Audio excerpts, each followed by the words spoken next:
Bu Indri, apa nanti nggak apa-apa kalau saya mencoba salah satu prosedur yang nggak saya terima?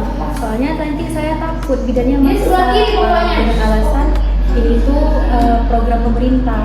Tenang Sal, di puskesmas ini ada bidan nasional yang sangat menghargai hasilnya. Nah, saya di sini bukan untuk menyuruh kami untuk melakukan ini dan itu. Tapi di sini saya menemani kamu.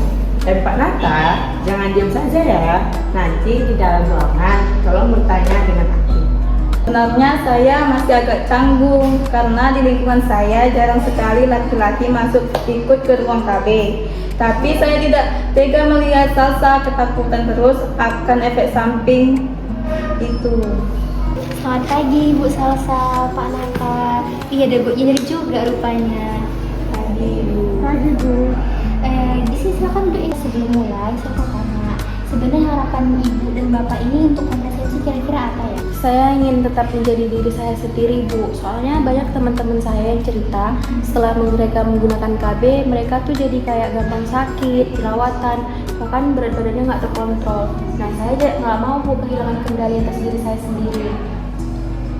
Kalau saya Bu masih bingung Bu, karena selama ini saya pikir KB itu murni tanggung jawab istri. Tetapi setelah saya mendengar keluhan Salsa, saya ikut menanggung resikonya. Tetapi Bu, sebelumnya saya belum tahu pilihan apa yang terbaik bagi laki-laki Bu.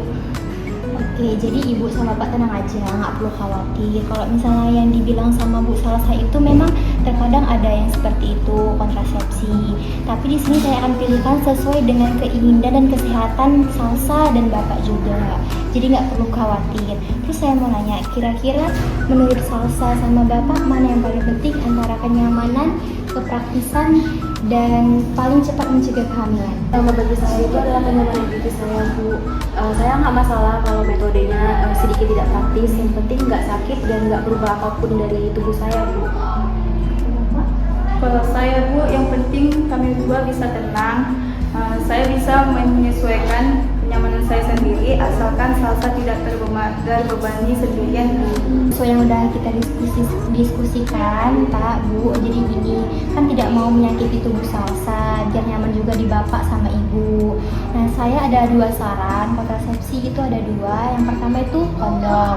Nah, kondom ini nanti kita pasangkan di penisnya Pak Nata, tapi ini kita harus sering makainya saat berhubungan seksual. Yang kedua itu ada iodin dan hormonal. Ini nanti dipasangkan di rahimnya Ibu. Nanti ada prosedur pemasangannya. Bagaimana? IUD itu yang dimasukkan ke dalam rahim kan, Bu? Iya benar Bu. Tenang Sal, di lingkungan kita, ibu-ibu banyak yang menggunakannya dan mereka merasa nyaman. Tapi kalau Salsa belum siap mental Bu, bagaimana kita memulainya pakai sederhana dulu, seperti kayak pakai kondom. Kalau kondom itu saya akan menanggung resikonya sendiri.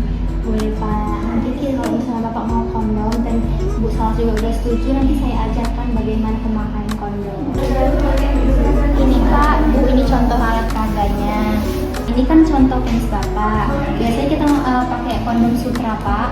Kita pakai kondom sutra ini, cara pasangnya itu, ini kan dia mengandung bahan latex, jadi dia gak gampang bocor juga. Nanti Bapak pasangkan kalau misalnya penis Bapak itu udah ereksi, kita pasang aja nanti sesuai gimana. Ini kan karena dia pakai yang bukan asli Pak, jadi dia ini masih agak kurang pas gitu. Cuma nanti kalau misalnya dia langsung itu pas kok. Udah ini kan cara pasangnya Bapak udah paham? Dan ya udah nanti kalau misalnya mau kita buka ya udah kita tarik aja. Ini kita pegang supaya spermanya itu dia nggak kemana-mana gitu. Ya udah habis ini bisa langsung kita ikat aja lalu kita buang. Ini tugas saya mengedukasi ibu dan bapak untuk menggunakan kontrasepsi ini. Nah nanti kita evaluasi kalau misalnya kurang praktis terus kayak kurang cocok sama bapak ibu, nanti kita bakal bicarakan tentang IUD lagi, bagaimana kontrasepsi yang lain yang lebih baik lagi. Begitu Pak. Makasih ya, Bu. Makasih ya Bu. Makasih. Datang lagi ya.